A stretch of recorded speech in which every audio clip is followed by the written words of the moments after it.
을 하려고 몸부림을 칩니다. 빌 게이츠, 마크 저커버그 혹은 얼론 머스크 같은 세상에서 최고의 부자들이 우리들의 우상이 되어진 이런 시대에 우리가 살고 있습니다. 그래서 이런 사람들의 이야기가 온 매스컴에 던져지며 소셜미디어에 이렇게 올라가 있습니다. 그러다 보니까 우리가 평소에 사용되는 말들, 아주 오래전에 사용했던 말들, 예컨대 따뜻함, 배려, 이웃, 관심, 실상 이런 단어들은 우리 속에서 잊혀진 단어가 되었습니다. 이런 단어를 이제는 잘 사용하지 않는 시대에 우리가 살고 있습니다. 그런데 문제는 우리도 이 시대 속에 이런 트렌드 속에서 우리도 자신도 모르게 점점점 젖어 들어가고 있다는 것입니다. 끊임없이 우리도 경쟁 사회 속에서 끊임없이 우리가 더 좋은 것을 쫓아가기 위해서 몸부림치는 그런 삶을 살아가고 있습니다. 어디를 향해 달려가고 있는지 모르지만 군중은 계속 한 물결 속에 따라갑니다. 그런데 그 군중들 속에 우리가 끼어 있다는 것이에요.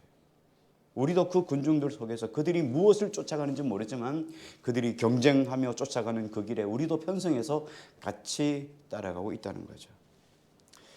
과거에 우리는 어떤 존재였는가? 우리가 과거의 우리 존재의 정체성을 성경은 이렇게 이야기를 합니다. 에베소서 2장 2절에 보니까 그때의 너희는, 과거에 예수 그리스도를 알지 못했던 때에 우리는 그 가운데서 행하여 이 세상 풍조를 따르고 공중의 권세 잡은 자를 따랐으니 곧 지금 불순종의 아들들 가운데 역사하는 영이라.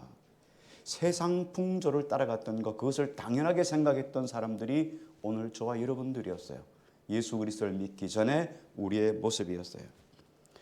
그랬던 우리가 예수를 믿어 예수 그리스도의 것이 되었습니다. 자, 그런데 예수님을 믿는다고 우리가 금방 천사가 되는 건 아니죠. 절대로 천사가 될 수가 없습니다. 그리스도의 사람으로 우리가 성장해야 되고 성숙되어져 가야 돼요. 하나님은 우리가 날마다 성장하고 성숙되어 가기를 위해서 우리에게 세 가지를 주셨습니다. 우리가 다 알 텐데 들으시면 잘 아실 거예요. 우리에게 세 가지를 주시는데 첫째가 하나님의 말씀이에요. 우리는 말씀을 끊임없이 들어야 성장해요. 믿음도 자라고 성숙되어 갈 수 있어요. 그래서 끊임없이 우리는 말씀과 가까이 합니다. 두 번째는 예수 그리스도시에요. 예수 그리스도가 없이는 우리가 절대로 성장하고 성숙할 수가 없습니다. 또 한 가지 우리에게 마지막으로 주신 것 세 번째는 교회입니다. 교회를 떠나서는 절대로 그 어떤 사람도 믿음의 온전함을 가질 수가 없어요. 하나님이 교회를 통해 우리에게 주신 복이 얼마나 큰지 몰라요. 그 교회의 복, 성도의 교제의 복이 얼마나 큰지를 모르니까 우리는 교회 밖에서 신앙생활을 하는 사람들을 보게 되는 거예요. 하나님은 교회를 통해서 우리에게 주신 복이 큽니다. 교회 안에서 함께 먹고 함께 마시고 함께 교제하면서 믿음의 형제 자매들이 모여서 천국에 대한 소망을 일깨우고 그래서 믿음으로 살아가는 거죠. 이게 성도의 교제입니다. 이런 교회 안에서 우리에게 서로에게 믿음을 일깨워 주기 위해서 하나님이 주신 것이 바로 직분입니다. 직분을 우리에게 주신 목적은 에베소 4장 12절에 보면 이렇게 말씀을 합니다. 이는 성도를 온전하게 하여 봉사의 일을 하게 하며 그리스도의 몸을 세우려 하심이라.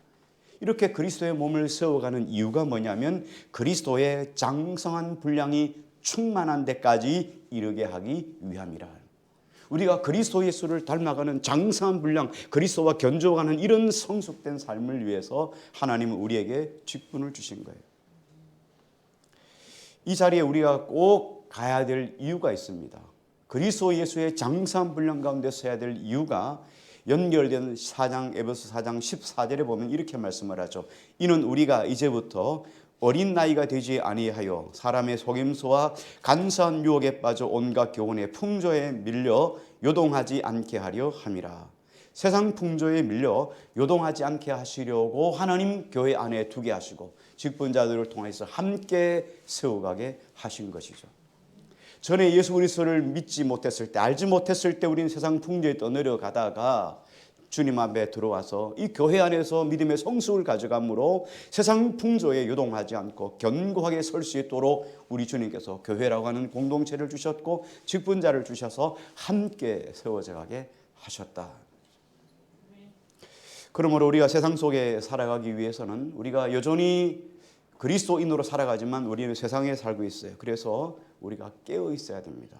깨어 있지 않으면 나도 모르게 내 안에 세상 풍조가 들어와요. 그래서 나도 세상 풍조를 따라가는 거예요.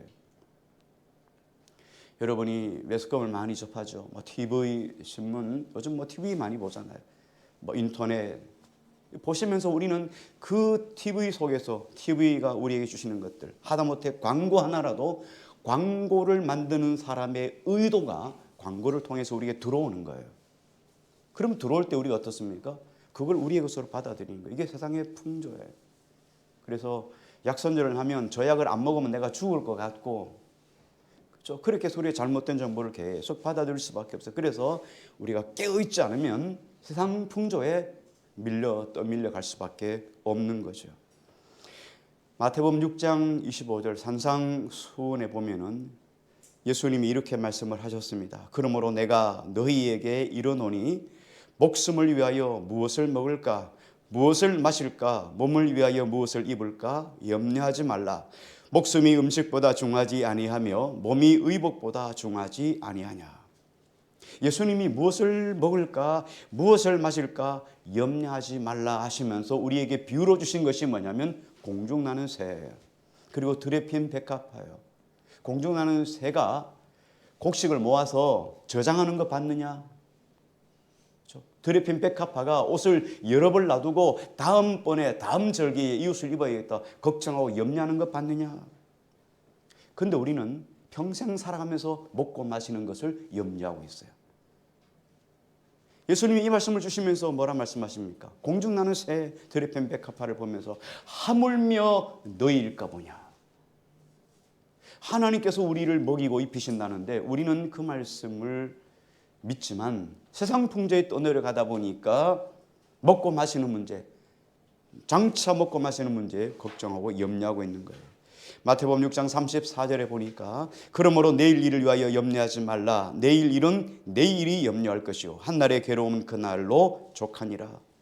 내일 일을 염려하지 말라고 했는데 우리는 10년 뒤를 걱정하고 있어요. 20년 뒤를 걱정하고 있어요. 먹고 마시는 문제를 걱정하며 살아가고 있습니다. 왜요? 이 세상 풍조이기 때문이에요. 하나님을 믿는다고 하지만 우리는 걱정하고 있어요. 하나님은 염려하지 말라고 했는데 우리는 염려하고 있어요. 그래서 위의 것을 바라보고 위의 것을 찾으라, 위의 것을 바라보고 살아가야 될 우리가 땅의 것에 자연스럽게 물들어가는 삶을 살아가게 되는 거예요. 찬송가 490장 가사에도 세상 풍조는 나날이 변하여도 나는 내 믿음 지키리니 인생 살다가 죽음이 꿈 같으나 오직 내 꿈은 잠되리라. 세상 풍조가 나날이 바뀌어 가지만 내 믿음을 주님께 고정시키지 않으면 우리는 세상 풍조가 떠내려가는 대로 이리 갔다가 저리 갔다가 매일 헤맬 수밖에 없다는 거예요. 그런 의미에서 세상 풍조가 아무리 바뀌어도 믿음을 굳게 지키지 않으면 우리는 쉽게 물들 수밖에 없는 이 사회 속에서 살아가고 있는 존재입니다. 그래서 구원받은 하나님의 백성들은 끊임없이 성경에 말씀하시기를 위의 것을 찾으라 이렇게 이야기를 합니다. 왜냐하면 위의 것을 찾지 않으면 영적인 생명을 우리가 금방 잃어버릴 수가 있기 때문이죠. 그렇다면 우리가 끊임없이 천국에 대한 소망과 믿음을 잃어버리지 않기 위해서 우리가 꼭 세 가지를 기억해 주셨으면 좋겠어요. 첫 번째, 천국의 소망, 위의 것을 찾으라 이랬으니까 위의 것을 찾기 위해서 우리가 세 가지를 기억해야 되는데 첫 번째는 낮은 데로 내려가는 것입니다. 이 땅의 풍조에 물들면 이 땅의 가치관이 우리 안에 들어오면은 우리는 삶의 우선순위는 그런 존재예요. 왜냐하면 보고 듣는 것들이 가까운 것에 우리는 마음을 두고 있기 때문입니다. 예를 들어서 우리가 이런 노래들 있죠. 이웃 사촌이란 노래 여러분 잘 아시죠? 먼 데 있는 친척보다 먼 데 있는 형제보다가 가까이 있는 이웃이 더 친하잖아요. 늘상 보고 듣고 하니까요. 마찬가지처럼 일상의 삶 속에 가장 가까이 접하고 있는 것에 영향을 받게 됩니다. 여러분이 성경을 가까이 하면 성경의 영향을 받을 거예요. 좋은 믿음의 동역자들과 같이 교제하면 그분들의 좋은 믿음을 우리는 전달받을 거예요. 물들 거예요. 그런데 우리가 세상 풍조의 마음을 두면 세상과 가까워지면 세상이 우리 안에 들어올 수밖에 없어요. 이 땅의 가치관들이 무엇입니까? 이 땅의 가치관들이 전부 다 힘과 능력에 관한 거예요. 소유에 관한 문제들을 따라서 살아가는 것이 이 땅의 가치관이에요. 힘 있는 자가 힘 없는 자를 무시하며 살아가는 것이 이 땅의 가치관이에요. 돈 있는 자가 돈 없는 자를 무시하는 것이 이 땅의 가치관이에요. 능력 있는 자가 능력 없는 자를 무시하는 것이 이 땅의 삶의 가치관이에요. 교회 안에도 뭐 여전히 다를 것이 없어요. 교회 안에도 잘못된 직분관을 우리가 가지고 있으면 직분이 감투가 되고 서열이 되죠. 그래서 결국 직분자가 되고 나서 겸손함을 잃어버렸다. 군림하게 되었다. 이런 일들을 우리가 많이 듣잖아요. 잘못된 가치관이죠. 그래서 우리도 어떻습니까? 세상에서 능력 있는 자가 되기를 원하는 거예요. 왜? 나도 무시당하지 않기 위해서. 나도 힘이 있어야 되겠다. 나도 능력이 있어야 되겠다. 나도 돈이 있어야 되겠다. 우리는 세상 사람들이 쫓아가는 그 가치관을 똑같이 쫓아가는 존재가 돼 있는 거예요. 그래야 나도 큰 소리 치고 살아갈 수가 있기 때문이에요. 이게 세상에 놓여 있는 수많은 풍조 중에 하나입니다. 나보다 더 좋은 것을 바라보면 우리가 어떤 마음이 듭니까? 시기심. 내가 가질 수 없으면 시기심이 들고 열등감이 우리 안에 들어올 수밖에 없죠. 새벽 예배 때 우리가 사무엘상을 계속 하고 있죠. 여러분도 묵상하실 텐데 사무엘상에 보면 다윗과 사울의 만남을 이야기하고 있습니다. 다윗이 나가서 골리앗을 물리치고 나서 돌아올 때 그 성 안에 있던 여인들이 다 나와서 수금을 치면서 노래를 하는데 이렇게 이야기하죠. 사울은 천천히요, 다윗은 만만이로다. 그래서 사울이 돌아버렸어요. 그래서 어떻게 하든지 다윗을 넘어지게 하려고 하죠. 수도 없이 다윗을 죽이려고 작정하고 있습니다. 성경에 보면 사무엘상 18장 29절에 보니까 사울이 평생에 다윗의 대적이 되었다. 평생 대적이 돼요. 왜? 자기보다가 자기가 왕이에요. 그럼에도 불구하고 신하가 더 사람들 앞에 인기가 좋으니까 그 인기를 누리기 위해서 다윗을 죽이려고 평생 동안 하나님의 영광을 위해 살아가는 존재가 아니라 그 인간 죽이기 위해서 삶을 허비하고 소비하다가 인생의 삶이 끝나고 처참하게 죽고 말죠. 나보다 좋은 것을 가지면 시기심이 들어옵니다. 나보다 좋은 차, 나보다 좋은 집, 나보다 좋은 직장, 그것을 우리가 가지기 위해서 우리가 서로 경쟁하는 사회에 빠지게 된다는 말이죠. 그래서 하나님은 우리에게 그리스도와 함께 너희가 살리심을 입었으면 위의 것을 찾으라. 거기는 예수 그리스도께서 하나님 우편에 앉아 계시느니라. 이렇게 말씀을 하셨어요. 자, 위의 것을 찾는다는 말은 몇 가지 의미를 가지고 있는데요. 여기 보면 하나님 보좌 우편에는 그리스도 예수께서 앉아 계시잖아요. 이 일은 뭐예요? 그리스도와 함께 우리가 죽었고 그리스도와 함께 다시 부활했습니다. 이제는 우리가 남은 것은 그리스도 예수 앞에 설 때까지, 그리스도 예수 안에서 주님을 만나서 영광 가운데 설 때까지 우리는 그날을 바라보며 삶을 살아가는 것을, 위의 것을 찾는다라는 의미예요. 이 안에는 또 다른 의미가 있는데요. NIV 성경에 보면 이렇게 이야기를 하고 있더라고요. Set your heart on things above, 이렇게 했어요. 하나님 나라에 마음을 두라. 이 땅의 마음을 고정하지 말고 하나님 나라에 마음을 두라는 거예요. 다시 말하면 신령한 일, 하나님이 기뻐하신 일을 염두에 두고 살라는 거예요. 매일매일의 삶을 살아가면서 하나님이 어떻게 하면 기뻐하실까? 이 일을 하나님이 기뻐하실까? 이것을 염두에 두고 살라. 또 한 가지 의미가 있는데 위의 것을 생각하라 하는 의미가 있어요. 킹 제임스 버전 성경에 보니까 이렇게 이야기하고 있어요. 그러므로 너희가 그리스도와 함께 일으켜졌거든 위에 있는 그것들을 추구하라. 거기에는 그리스도께서 하나님 오른편에 앉아 계시느니라. 예수님이 걸어가셨던 그 길, 어떤 길입니까? 빌립보서에 보면 예수 그리스도 그분은 하나님의 본체이시나 자기를 비어 종의 형체를 입어 이 땅에 오셨고 우리 위하여 십자가에 못 박혀 죽어 주셨느니라. 여러분, 반려견, 반려묘 참 사랑하는 분들 많아요. 너무 사랑해서 수백만 원 걸리는 병원비를 가지고 들여서라도 치료도 하고 장례도 치러주고 뭐 이런 분들 많아요. 여러분, 반려견이 너무너무 사랑스러워서 여러분 개가 될 마음이 있습니까? 반려묘가 너무너무 좋아서 여러분 고양이가 되고 싶은 마음이 있습니까? 하나님은 하나님이시 하나님이 사람이 되셨어요. 낮은 자리로 오셨어요. 종이 되셨어요. 십자가에 죽으셨어요. 이게 주님이 가신 길이에요.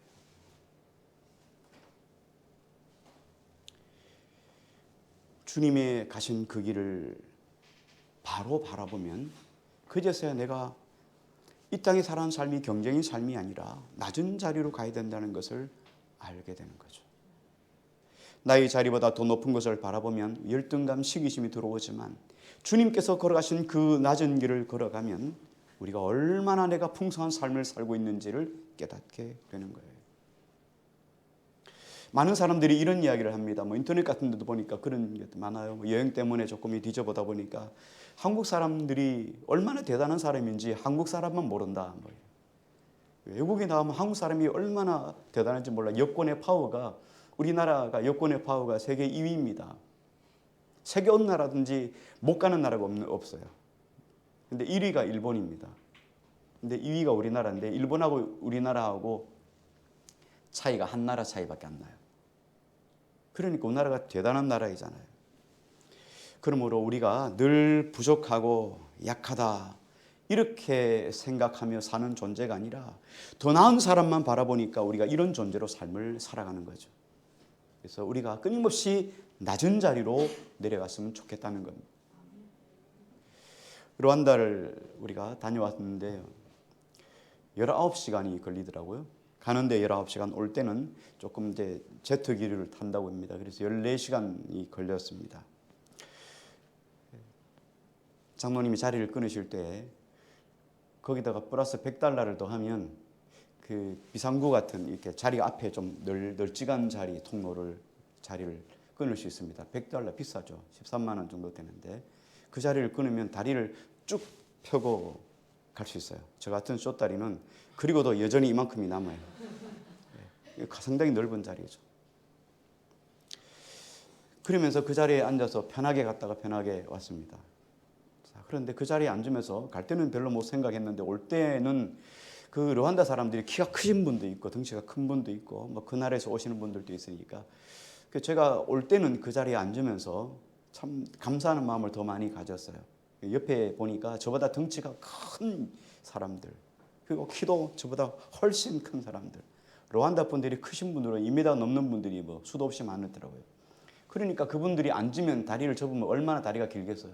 그 좁은 좌석에 그렇게 해서 열 몇 시간을 온다고 생각해 보세요. 한국에 와서 환승을 해서 가시는데 와 저분들이 열 몇 시간, 14시간을 어떻게 비행기를 타고 갈까?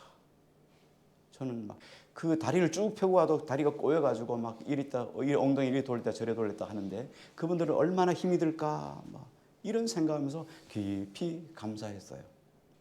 그런데 이 감사가 깨어지는 건 불과 몇 시간 안 걸렸습니다. 이게 우리 인생인 것 같아요. 르완다 키갈리에서 비행을 해서 이디오피아의 아디스아바바까지 2시간 30분 정도를 가서 아디스아바바에서 다시 인천으로 환승을 해서 돌아옵니다. 그래서 그 키갈리에서 아디스아바바까지 식사를 한 번, 그리고 아디스아바바에서 인천으로 올 때 2번 기내식을 먹게 됩니다. 아디스아바바에서 인천으로 오는 중에 첫 번째 식사는 뭐 피곤한 중에 먹고 그리고 잠을 안 자려고 막 버티다가 이제 잠이 들었어요. 깊이 잠들고 인천에 거의 다 왔을 즈음에 이제 식사를 하고 내립니다. 식사를 하고 나서 화장실에 가려고 일어났다가 우연찮게 1등석 커튼이 보통 이렇게 쳐져 있는데 커튼을 활짝 열어놔서 1등석을 쫙 봤어요. 뭐 자리는 물론 훨씬 좋은 건 근데 식사가 다르더만요. 식사가 다르더만요. 우리하고 차원이 다르더만요. 호텔 5성급 호텔에서 주는 식사처럼 큰 접시에다가 뭐 이게 쟁반이 아니고 말입니다. 접시에다가 포크 나이프 해가지고 말이죠. 스테이크에다가 막 계란 후라이에다가 말이죠. 뭐 이렇게 베이컨에다가. 그 순간 제가 어떤 마음이 드냐면 와 좋다. 몇 시간 전에 다른 사람의 자석을 바라보면서 제가 야 너무 감사하다 이렇게 했던 고백했던 제가 그 불과 몇 시간 뒤에 저 감사를 다 잃어버리고 말이죠. 와 거기에 부러워하는 이런 사람이 되어 있는 거예요.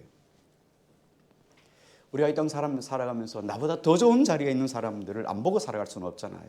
그런데 중요한 것은 그것을 가지고 경쟁심이나 혹은 시기심을 가지면 내가 절대로 낮은 자의 자리에 앉을 수가 없다는 거예요. 내게 주어진 것을 오히려 감사해야 돼요. 우리가 르완다에 가서 많이 보셨는데 우리 전에 필리핀에도 한번 가셔서 보셨잖아요. 르완다에 여러분 장로님이 깊이 있게 말씀을 안 하셨는데 주일학교 아이들이 2시간을 걸어서 온다고 합니다. 유치원 아이들도 2시간, 1시간 건네들은 보통 2시간씩 이렇게 걸어온다고 해요. 와서 한 끼 먹고 가는 거예요. 예배를 그렇게 걸어서 오니까 30분 차를 가고 하니까 걸어서 1시간 반, 2시간 걸려오는 거예요. 언제 그런 마음이 들었던가 이런 생각이 들었어요. 우리가 르완다의 사람들을 바라보면 우리는 초갑부로 삶을 살아가는 거예요. 먹고 마시고 하는 삶을 보면 그들에 비하면 우리는 빌 게이츠 수준이에요. 그런데도 우리는 여전히 못 가졌다고 불평하고 원망하고 감사를 잃어버린 인생으로 삶을 살아가는 거죠. 전에 감사교회에 있었을 때 하나님께서 북한 선교에 대한 마음을 주셔서 북한 접경에 있는 북한 선교를 하시는 그런 중국 국적의 우리 조선족들을 자주 만나면서 드나들었던 때가 있습니다. 그때 북한 선교를 하시던 방직어 목사님이라는 분이 계셨는데요. 자기 자신의 이름을 방직어다 이렇게 이야기를 하더라고요. 거꾸로 하니까 거지 방 목사님 성함은 방씨고 이름은 거지예요. 자신의 이름을 일부러 그렇게 했어요. 북한의 영혼들을 사랑하는 마음 때문에 자신의 인생, 자신의 삶, 자신의 사역, 자신의 물질을 다 내어놓아서 내가 주를 위해서 거지가 되었다. 그래서 방지고라고 이렇게 하셨어요. 그분과 자주 사역을 하시면서 마지막 사역을 하고 나올 때 그분이 저에게 이런 말씀을 하셨어요. 목사님, 6개월에 한 번이라도 안 되면 1년에 한 번이라도 뭐 비행기 타고 가는 돈이 없으면은 그때 10만 원도 채 안 됐을 때입니다. 인천에서 대련까지 가면 거기에서 국경까지 가는 심양이나 단동으로 가는 기차가 있어요. 그래서 그리 가셔서 국경에 서서 저 북한 땅을 바라보면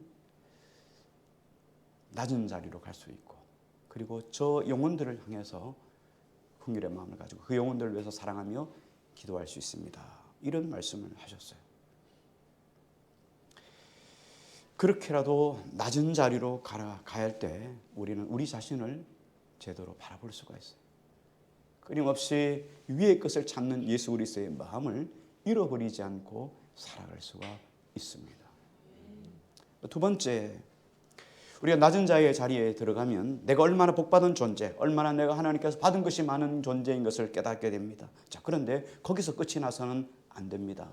더 나아가서 우리가 낮은 자리에 서게 될 때 우리 삶을 절제하게 됩니다. 절제예요. 절제는 신앙생활에서 아주 중요한 부분이죠. 갈라디아서 5장 22절 23절 성령의 열매 여러분 잘 아시잖아요. 오직 성령의 열매는 사랑과 희락과 화평과 오래 참음과 자비와 양성과 충성과 온유와 절제니 이 같은 것을 금지할 법이 없느니라. 성령의 열매 맨 마지막이 절제예요. 아무리 은혜를 많이 받아도 절제가 없으면 다 엎어버리는 거죠. 그래서 가장 중요한 게 절제예요. 은혜 받았으면 여러분 끝에는 절제예요. 이 절제가 따르지 않으면 그냥 무너져 버리는 거죠. 미우라 아야코라고 하는 사람이 있습니다. 여러분 잘 아실 거예요. 일본의 홋카이도의 아사히가와 시에서 출생한 여류 작가입니다. 아사히가와 시립고등학교를 졸업한 다음에 초등학교 국민학교 교사로 7년 동안을 있었습니다. 그런데 국가가 패전 이후에 기만된 잘못된 교육을 통하여서 이런 일이 일어났다는 것을 깨닫고 교직의 염증을 느끼고 교직을 떠납니다. 교직을 떠나자마자 곧 그가 결핵이라고 하는 치명증, 그 당시에는 얼마나 치명적이었습니까?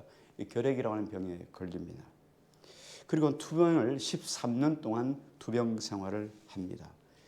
결핵으로 투병하는 중에 소꿉친구였던 어릴 적 친구였던 미우라 마스오요라고 하는 사람을 만나게 되고 그분을 통하여서 기독교를 접하게 됩니다. 그래서 크리스찬이 되죠. 1959년 같은 신앙을 가진 미우라 마스오요와 결혼하게 됩니다. 그리고는 결혼 후에 남편의 그 벌어오는 돈으로는 부족하니까 자파상을 하나 차렸습니다. 그리고 그 자파장을 운영하면서 꾸준히 틈틈이 글을 썼는데 그 글 중에 1964년 아사히 신문 1천만 원 현상 소설 공모에 빙점이 당첨이 돼서 문단의 각광을 받게 되죠. 이 미우라 아야코가 조그만 점포를 열고 있었을 때입니다. 남편의 수입만 가지고는 어려우니까 점포를 열었는데 서비스 정신이 아주 수철했어요. 사람들마다 친절, 서비스 정신으로 그렇게 대하니까 많은 사람들이 이 미우라 아야코가 하는 가게로 사람들이 찾아왔습니다. 장사가 너무너무 잘 되는 거예요. 물건을 막 트럭으로 이렇게 공수해 와야 될 정도로 장사가 잘 됐어요. 그런데 반면에 옆집 가게들은 파리만 날리는 거예요. 어느 날 남편이 퇴근을 하면서 사람들이 북적북적 되는데 옆집에는 파리만 날리니까 남편이 들어오면서 이 아내에게 이렇게 이야기를 했습니다. 야, 이러다가 이웃집 가게 문 닫겠네, 이렇게 이야기를 툭 던졌어요. 그런데 이 미우라 아야코의 마음이 뭔가가 가슴 속에 스쳐 지나는 것이 있었습니다. 그리고는 그날 저녁에 미우라 아야코가 남편에게 이런 이야기, 자기 솔직한 심정을 이야기합니다. 여보, 우리 가게가 잘 되고 보니까 이웃 가게가 문을 닫을 지경이에요. 이게 우리가 바라는 바가 아니잖아요.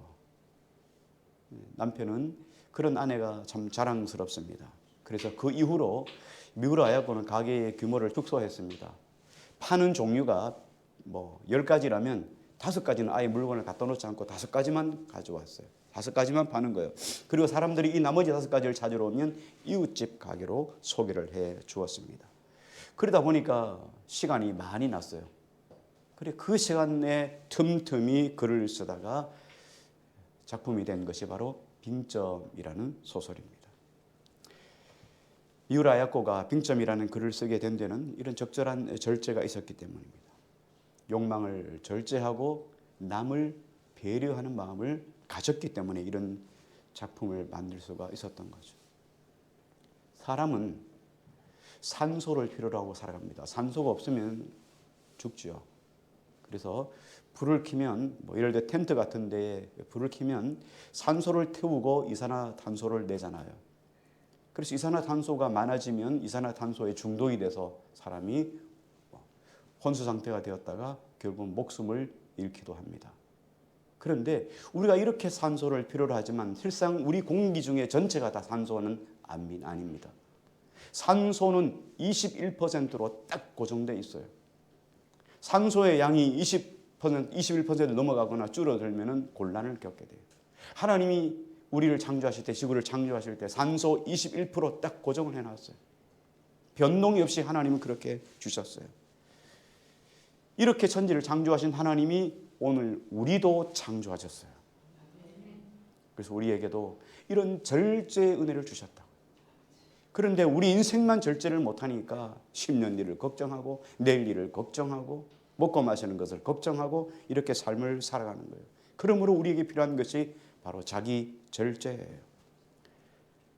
무한 질주에서 벗어나서 자기를 절제하는 것, 이런 삶을 가질 때, 그리고 내가 얼마나 많은 존재인가 낮은 자리에 들어섰을 때 와, 내가 이런 존재였구나를 깨달을 때 그때 우리는 절제하게 되는 거죠. 마지막 3번째입니다. 자, 우리가 낮은 자리에 가서 내가 어떤 존재인 것을 알았어요.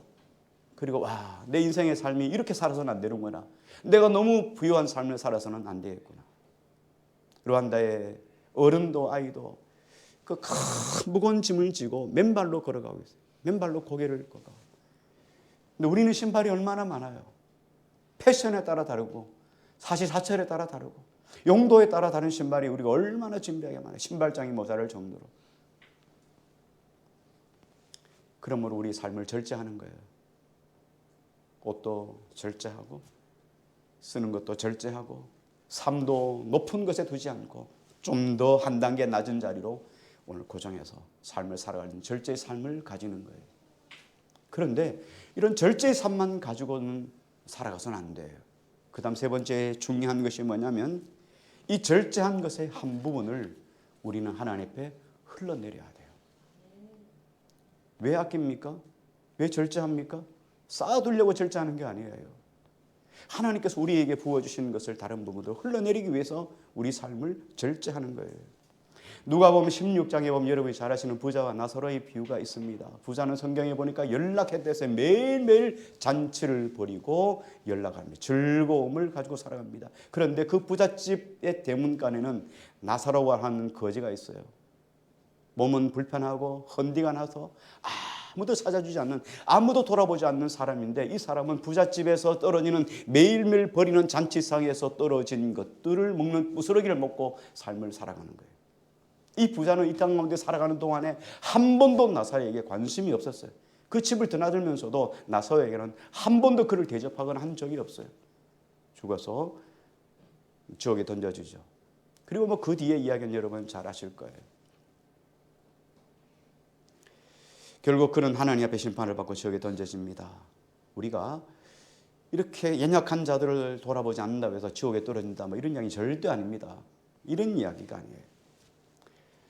소극적인 의미로 이 뜻을 조명하면 상급이라고 하는 것을, 상급이라는 단어와 더불어서 하나님이 채워주시는 은혜를 체험하자는 거예요. 우리는 하나님의 복의 복, 하나님이 아브라함에게 너는 복이 될지라 너를 통하여 천하 만민이 복을 얻게 될 것이라 말씀했죠. 우리는 다 아브라함의 믿음을 계승한 사람들이에요. 우리를 통하여서 천하 만민이 복을 받아야 돼요. 나를 통하여 흘러내리는 아름다운 통로가 되어야 돼요. 하나님이 부어주신 것에 이게 딱 멈춰버리면 이것들은 썩게 되는 거예요. 그럼 그 과정 뭐 합니까? 더 좋은 것을 가지게 되고 더 좋은 것을 살려고 몸부림치는 삶을 살아가는 거예요. 그러나 늘상 한 부분을 흘러내리면 늘 부족하니까 그 삶 속에서 자족하며 감사하며 삶을 살아갈 수가 있는 거예요. 그래서 우리는 늘상 흘러내리는 하나님의 통로, 복이 되셔야 돼요. 여러분이 복이 되셔야 돼요. 그곳에 가서 우리가 알지 못했던 일들을 좀 많이 만났습니다. 조대원 장로님도 그곳에서 하신 일들을 보고 참 복되다 하는 걸 느꼈어요. 그 아무것도 없는 그곳에 뭐 생산하는 것도 있고 뭐 직업이 있어야 되죠.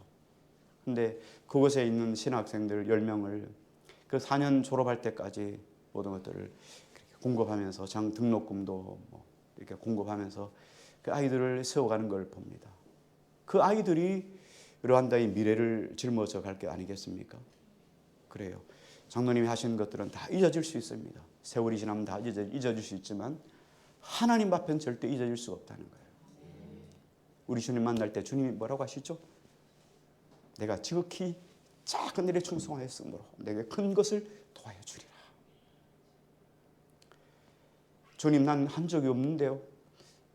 주님이 이렇게 말씀하셨죠. 내가 목마를 때 마실 것 주었고 배고플 때 먹을 것 주었고 내가 옥에 갇혔을 때 돌아보았고 내가 약할 그때 너희를 영접했다. 아니 주님 내가 한 것이 없습니다. 이 어린 소자에게 한 것이 곧 내게 한 것이라. 우리는 소극적인 의미로 이렇게 하는 이유가 하나님께 주신 상급이 있기 때문에 이 땅에서 채워주지 않는다면 저 영원한 천국에서 하나님 반드시 우리에게 갚아주실 거예요. 적극적인 의미로 바라본다면 우리는 함께 살아가는 존재이기 때문에 우리는 혼자 살아갈 수 없어요. 지구촌 우리 모두가 혼자 살아갈 수 없어요. 우크라이나가 전쟁이 났는데 왜 우리가 가난해져? 왜 우리가 힘들고 어려워져요? 하나이기 때문에. 우크라이나가 전쟁이 나서 밀을 추수할 수 없고 밀이 다 타버리고 그리고 러시아가 뺏어가니까 밀을 가장 르완다 우크라이나 밀을 많이 수출하는 데가 아프리카예요. 낮은 가격으로. 미국산 밀은 유럽 쪽으로 가지만 이 우크라이나 밀은 아프리카 쪽으로 가요. 근데 아프리카 쪽에 밀이 공급이 안 되니까 밀가루 값이 천정부지로 오르는 거예요. 빵을 먹을 수가 없어요. 안 그래도 하루에 한 끼를 먹는데 먹을 재간이 방법이 없는 거예요.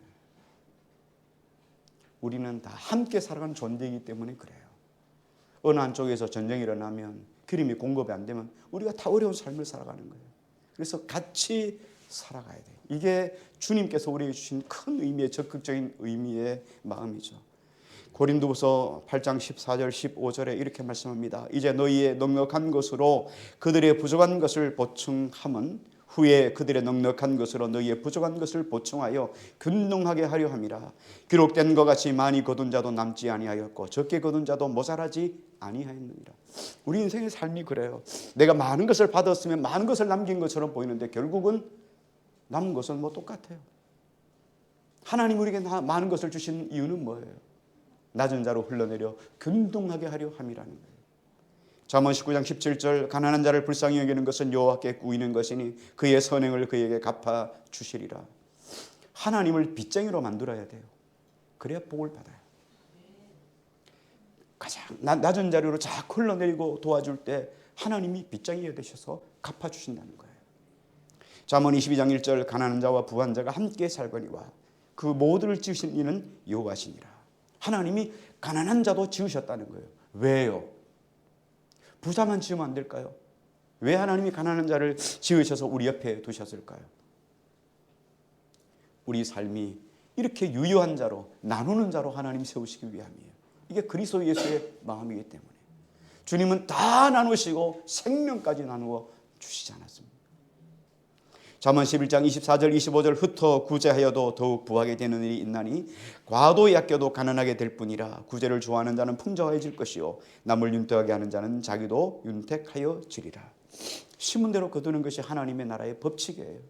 남을 윤택하게 하는 자는 윤택해지는 거예요. 남을 풍족하게 하는 자는 구제하는 자죠. 저도 풍족해진다는 거예요. 나의 삶의 한 부분, 절제한 그 한 부분을 다시 흘러내리는 거예요. 이게 하나님이 기뻐하시는 것이라는 거예요. 전에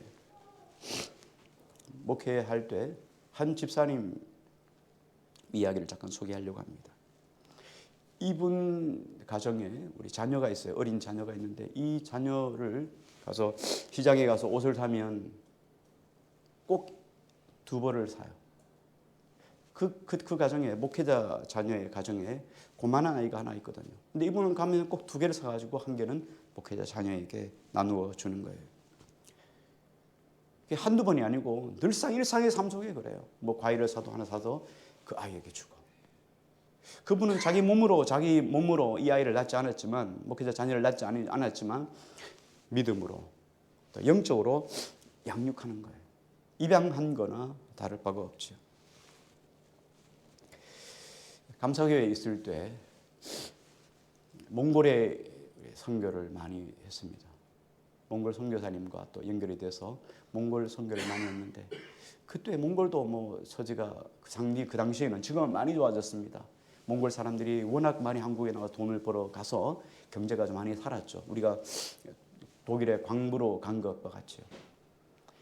그 당시에는 먹고 살 것도 없어요. 그런데 거기에 신학생들을 세워야 되고 또 학생들이 대학을 보내야 되는데 대학은 몽골의 대학이 지금은 뭐 두 개가 있습니다. 몽골 대학이 있고 그리고 우리 한국에서 세운 몽골 국제대학도 있고 뭐 두 개나 큰 대학이 있습니다. 신학교도 많지만 그 당시엔 대학이 없어서 러시아로 가야 돼요. 러시아로 가야 되는데 이렇게 축구나 뭐 이런 쪽으로 가서 공부를 해야 돼요. 그 돈이 드는 거예요. 그래서 이 학생 하나 거기 신학을 공부하는 것이 아니어도 일반 공부를 해도 다시 그들이 돌아와서 몽골의 지도자가 되면 그들이 보고만 해서 그 역할을 감당할 수 있을 것이다. 이런 비전을 가지고 이렇게 자매 결혼을 해서 한 사람을 계속 4년 동안 등록금을 대준 적이 있어요. 우리 김세호 집사님 가정도 그때 보유나라고 하는 아이를 양육하고 지금 몽골에서 역할을 잘 감당하고 있습니다. 오늘 우리가 이런 부담감을 가지고 살아가기를 원합니다. 오란다이든 필리핀이든 몽골이든 어느 곳이든지 관계없어요. 여러분이 보시면 주변에 가난한 자이든지 간에 우리는 하나님의 거룩한 통로로 흘러내리는 자들이라는 거예요. 그들을 섬길 때 그들이 주님의 마음으로 부담감을 가지고 그들을 은혜로 섬겨갈 때 하나님의 은혜가 우리를 통하여 열방에 흘러 넘치는 거죠. 우리가 이 마음을 잃어버리지 맙시다. 한번 제가 그랬잖아요. 몇 시간 만에 1등석을 바라보고 침을 흘렸다고요. 우리 인생이 그렇습니다. 여러분 한두 달 지나가면 또 한 달을 잊어버릴 수도 있어요. 낮은 자의 마음을 잃어버릴 수 있습니다. 그런데 우리가 찾아가야 돼요. 교회에서도 하겠지만 여러분이 낮은 자의 심정을 늘상 가져야 돼요. 이 마음을 갖기 위해서는 끊임없이 깨어 있어야 돼요. 이건 우리 힘으로 안 됩니다. 성령의 조명이 있어야 돼요. 성령의 조명은 내 힘으로 안 되잖아요. 하나님이 보여주시고 들려주시고 마음을 주셔야 돼요. 그래서 이 마음을 잃어버리지 않고 정말 이 땅 살아가는 동안에 거룩한 나그네 되어서 주의 마음을 기쁘게 드리는 우리 모두가 되기를 주의 이름으로 축원합니다. 우리 같이 찬양하고 함께 기도했으면 좋겠습니다.